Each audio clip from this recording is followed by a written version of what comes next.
Hello everyone, welcome back to our library. आपके अपनी library में आपका स्वागत है। आज हम मीना की कहानियों में पढ़ेंगे एक नई कहानी जिसका नाम है मुर्गियों की गिनती। हेलो गाइस, अगर आपने मेरे चैनल को सब्सक्राइब नहीं किया है तो तुरंत ही सब्सक्राइब कर दीजिए और अगर कहानी पसंद आए तो लाइक कीजिए और शेयर कीजिए। आपको मेरे चैनल पर ऐसी अनेक मजेदार कहानियाँ, शिक्षाप्रद कहानियाँ देखने को, सुनने को और पढ़ने को मिलेगी। तो नई नई कहानियों का आनंद लेने के लिए मेरे चैनल को सब्सक्राइब कीजिए और कहानी को लाइक कीजिए, शेयर कीजिए। तो चलिए सुनते हैं मीना की कहानी मुर्गियों की गिनती। मीना एक हंसमुख छोटी बच्ची है। वह अपने माता पिता, दादी, भाई राजू और बहन रानी के साथ रहती है। प्यारा मिट्ठू तोता उसका सबसे अच्छा दोस्त है। मीना आपके आसपास रहने वाली किसी भी छोटी बच्ची की तरह ही है, लेकिन कुछ मामलों में वह अलग है। वह सबसे दोस्ती रखती है, किसी से भी सवाल पूछने में घबराती नहीं है। मीना ईमानदार है और दूसरों का ध्यान रखती है।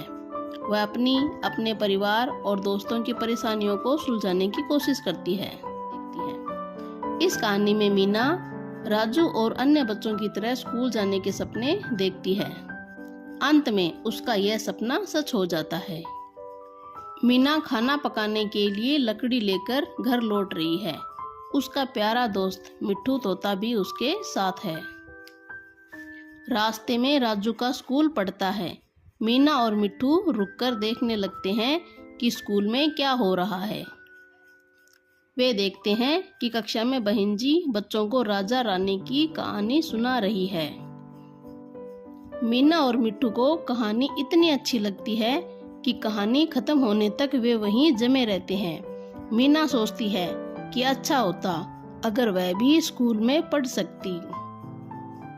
घर लौटते समय मीना बहन जी की तरह खुद शिक्षिका बन जाती है और मिट्ठू को विद्यार्थी बना देती है। वह मिट्ठू को अपना नाम बोलना सिखाती है। मिट्ठू होशियार है, वह जल्दी ही सीख जाता है। घर पहुंचकर मीना काम में लग जाती है। राजू स्कूल से लौटता है और शान से पिताजी को बताता है कि स्कूल में उसने क्या क्या सीखा। पिताजी, मैं भी पढ़ने के लिए स्कूल जाना चाहती हूँ, मीना बड़ी उम्मीद के साथ पिता से कहती है। राजू भी पिताजी से विनती करता है कि वे मीना को उसके साथ स्कूल भेज दे।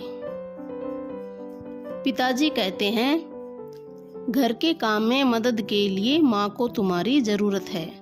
माँ भी बोल पड़ती है, लड़कियों को तो खाना पकाना, घर साफ करना और घर संभालना आना चाहिए। इसके लिए तुम्हें स्कूल जाने की कोई जरूरत नहीं है।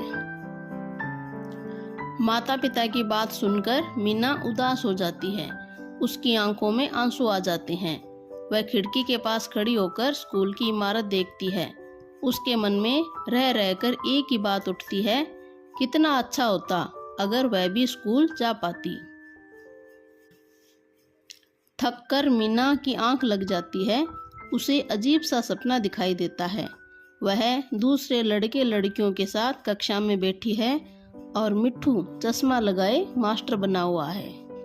सुबह होती है और मीना रोज की तरह घर के काम में लग जाती है। राजू तैयार होकर अपने दोस्तों के साथ स्कूल जाने के लिए निकलता है। उदास खड़ी मीना बच्चों को स्कूल जाते देखती रहती है। उसे अपना सपना याद आता है। वह सोचने लगती है कि मैं पढ़ने कैसे जाऊं। अचानक मीना को एक रास्ता सूझा। वह मिट्ठू को स्कूल भेजेगी। मिट्ठू वहाँ जो कुछ सीखेगा घर आकर उसे सिखा देगा। मिट्ठू मीना की बात मान जाता है। अगले दिन मिट्ठू जाकर राजू की कक्षा में खिड़की पर बैठ जाता है। बहन जी 2 का पहाड़ा सिखा रही है। वह सब कुछ बड़े ध्यान से सुनता है। फिर वह उड़कर घर पहुंचता है और मीना को सिखाता है।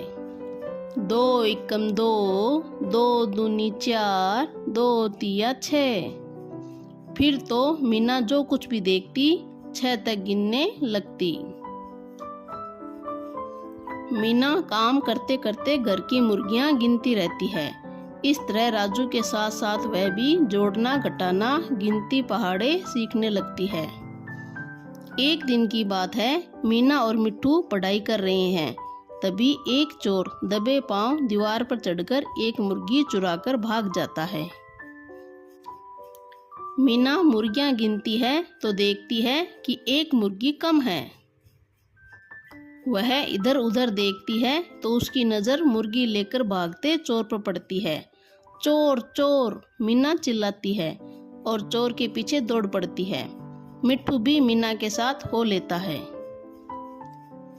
देखते ही देखते बहुत सारे लोग अपना अपना काम छोड़कर चोर का पीछा करने लगते हैं।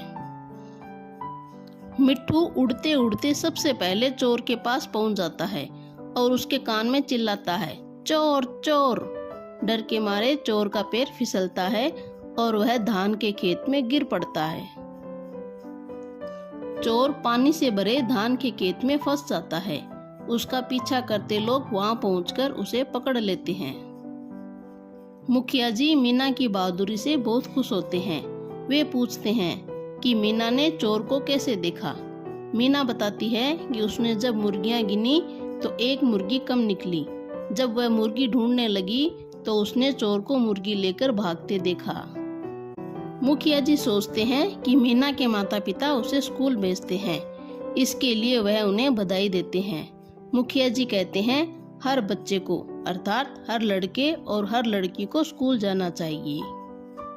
एक पड़ोसी बताता है, मैंने अपनी बेटी को स्कूल में पढ़ाया लिखाया था, तभी तो वह शादी के बाद मुझे चिट्ठी लिखती रहती है। एक बुढ़ी महिला कहती है, मेरी पढ़ी लिखी बेटी अपना मुर्गी फार्म चलाती है। एक युवती शर्माते हुए बताती है, मैं स्कूल में पढ़ी हूँ, इसलिए अपने बच्चे की बेहतर देखरेख कर लेती हूँ। मीना के माता पिता को एहसास होता है कि पढ़ना लिखना लड़कियों के लिए भी कितना महत्वपूर्ण है। वे फैसला कर लेते हैं कि मीना अगले ही दिन से रोज स्कूल जाएगी और राजू की तरह पढ़ेगी। मीना और राजू खुशी से झूम उठते हैं कि अब वे दोनों एक साथ रोज स्कूल जाया करेंगे। सबके दिमाग में एक ही सवाल घूम रहा है कि आखिर मीना को गिनती किसने सिखाई। मीना हंसते हुए बताती है, एक दोस्त ने। मिट्ठू सीना तान कर कहता है, मेरा नाम मिट्टू है। अगले दिन मीना पहली बार स्कूल जाती है। वह बहुत खुश है। आखिरकार स्कूल जाने का उसका सपना सच हो गया। राजू भी बहुत खुश है कि उसकी बहन उसके साथ स्कूल जा रही है। मीना कहती है, हर बच्चे को स्कूल अवश्य जाना चाहिए। मिट्ठू भी दोहराता है, हर बच्चे को स्कूल जाना चाहिए।